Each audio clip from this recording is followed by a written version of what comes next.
Good, but wow, not best.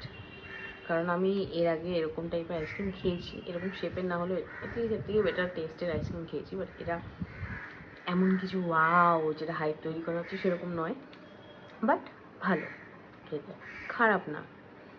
কিন্তু মার্কেটে যেভাবে একটা হাইপ তৈরি হয়েছে, ও মাই god,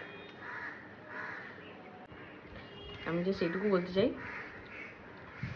not every product deserve to be hyped.